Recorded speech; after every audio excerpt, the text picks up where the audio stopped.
এই ঝড়ে মানুষ আশ্রয় খোঁজে, ওরা খোঁজে না। আইসল্যান্ডের বরফ ঝড়ে দাঁড়িয়ে থাকা এই ঘোড়াগুলো যেন একটি নীরব শিক্ষা দেয়। জীবনে বিপদ এলে আমরা প্রায় ভাবি সবকিছু ছেড়ে অন্য কোথাও চলে গেলেই বুঝি আমরা নিরাপদ হব। জীবনে ঝড় এলে প্রায়ই আমরা স্থান বদল করতে চাই, সিদ্ধান্ত বদলাতে চাই, সবকিছু ছেড়ে দূরে সরে যেতে চাই।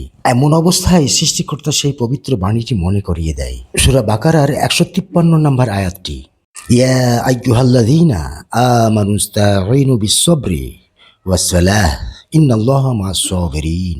এমন বিপদে সৃষ্টিকর্তা সম্মান করে তার বান্দাদের বলছেন, হে ঈমানদারগণ, তোমরা ধৈর্য আর সালাতের মাধ্যমে সাহায্য প্রার্থনা করো।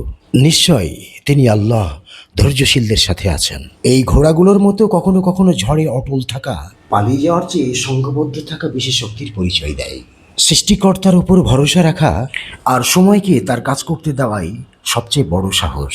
এই ঘোড়াগুলোর মতো সব ঝড় থেকে পালাতে হয় না, কিছু ঝড় অটল থাকলেই পেরিয়ে যায়। বন্ধুরা, এই ভিডিওটি তোমাদের কেমন লেগেছে কমেন্টে জানাবে, আর যদি ভালো লাগে তাহলে লাইক দিয়ে সাথে থাকবে। আল্লাহ হাফেজ।